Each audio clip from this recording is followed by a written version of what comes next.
ಇದೊಂದು ರಾಜ್ಯದ ರೈತರ ಜವಾಬ್ದಾರಿಯುತವಾದಂತಹ ಸಂಸ್ಥೆ. ರಾಜ್ಯದ ರೈತರ ಹಿತ ಕಾಪಾಡುವಂಥದ್ದು ಬಹಳ ಮುಖ್ಯ. ಅದನ್ನ ಗಮನದಲ್ಲಿಟ್ಕೊಂಡು ಸರ್ಕಾರ ಮತ್ತು ಪಕ್ಷ ಏನ್ ತೀರ್ಮಾನ ತಗೋತದೆ ಅದಕ್ಕೆ ಎಲ್ಲರೂ ಕೂಡ ಬದ್ಧರಾಗಿತ್ತು. ನಾನು ಅದ್ರ ಬಗ್ಗೆ ನನಗೆ ಈಗ ಆಲ್ರೆಡಿ ಜವಾಬ್ದಾರಿಗಳಿದೆ. ನಾನು ರೆಸ್ಟ್ ಬೇಕು ಅಂತ ಹೇಳ್ದವ್ರು. ನನ್ಗೆ ಆಸೆನೂ ಇಲ್ಲ, ಆಕಾಂಕ್ಷೆನೂ ಇಲ್ಲ. ಇರೋ ಜವಾಬ್ದಾರಿ ನಿಭಾಯಿಸೋದೇ ಕಷ್ಟ.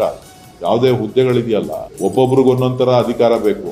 ನನಗೆ ಅಧಿಕಾರ ಬಂತು ಅಂತ ಅಂದಾಗ ಜವಾಬ್ದಾರಿ ಜಾಸ್ತಿ ಆಗ್ತದೆ. ಅದು ನಿಭಾಯಿಸ್ತಕ್ಕಂಥ ದೃಷ್ಟಿಕೋನಗಳು ಬಹಳ ಮುಖ್ಯ. ಈ ರೈತರ ಹಿತ ಕಾಪಾಡ್ತಕ್ಕಂಥದ್ದು ಆ ಬ್ರ್ಯಾಂಡ್ ಏನಿದೆ, ನಂದಿನಿ ಅಂತಕ್ಕಂಥ ಬ್ರ್ಯಾಂಡ್ ಏನಿದೆ, ಆ ಬ್ರ್ಯಾಂಡ್ ಅನ್ನ ರಾಷ್ಟ್ರ ಮಟ್ಟಕ್ಕೆ ಕೊಂಡೊಯ್ಯುವಂತ ಕೆಲಸ ಮಾಡಬೇಕಾಗ್ತದೆ. ಸೊ ಬಹಳ ಹೆಚ್ಚಿನ ಜವಾಬ್ದಾರಿ. ಇದೊಂದು ರಾಜ್ಯದ ರೈತರ ಜವಾಬ್ದಾರಿಯುತವಾದಂತಹ ಸಂಸ್ಥೆ. ರಾಜ್ಯದ ರೈತರ ಹಿತ ಕಾಪಾಡುವಂಥದ್ದು ಬಹಳ ಮುಖ್ಯ. ಅದನ್ನ ಗಮನದಲ್ಲಿಟ್ಕೊಂಡು ಸರ್ಕಾರ ಮತ್ತು ಪಕ್ಷ ಏನ್ ತೀರ್ಮಾನ ತಗೋತದೆ ಅದಕ್ಕೆ ಎಲ್ಲರೂ ಕೂಡ ಬದ್ಧರಾಗಿತ್ತು. ನಾನು ಅದ್ರ ಬಗ್ಗೆ ನನಗೆ ಈಗ ಆಲ್ರೆಡಿ ಜವಾಬ್ದಾರಿಗಳಿದೆ. ನಾನು ರೆಸ್ಟ್ ಬೇಕು ಅಂತ ಹೇಳ್ದವ್ರು.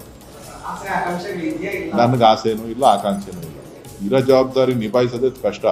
ಯಾವುದೇ ಹುದ್ದೆಗಳಿದೆಯಲ್ಲ, ಒಬ್ಬೊಬ್ರಿಗೆ ಒಂದೊಂದರ ಅಧಿಕಾರ ಬೇಕು. ನನಗೆ ಅಧಿಕಾರ ಬಂತು ಅಂತ ಅಂದಾಗ ಜವಾಬ್ದಾರಿ ಜಾಸ್ತಿ ಆಗ್ತದೆ. ಅದು ನಿಭಾಯಿಸ್ತಕ್ಕಂಥ ದೃಷ್ಟಿಕೋನಗಳು ಬಹಳ ಮುಖ್ಯ. ಈ ರೈತರ ಹಿತ ಕಾಪಾಡ್ತಕ್ಕಂಥದ್ದು ಆ ಬ್ರ್ಯಾಂಡ್ ಏನಿದೆ, ನಂದಿನಿ ಅಂತಕ್ಕಂಥ ಬ್ರ್ಯಾಂಡ್ ಏನಿದೆ, ಆ ಬ್ರ್ಯಾಂಡ್ ಅನ್ನ ರಾಷ್ಟ್ರ ಮಟ್ಟಕ್ಕೆ ಕೊಂಡೊಯ್ಯುವಂತ ಕೆಲಸ ಮಾಡಬೇಕಾಗ್ತದೆ. ಸೊ ಬಹಳ ಹೆಚ್ಚಿನ ಜವಾಬ್ದಾರಿ.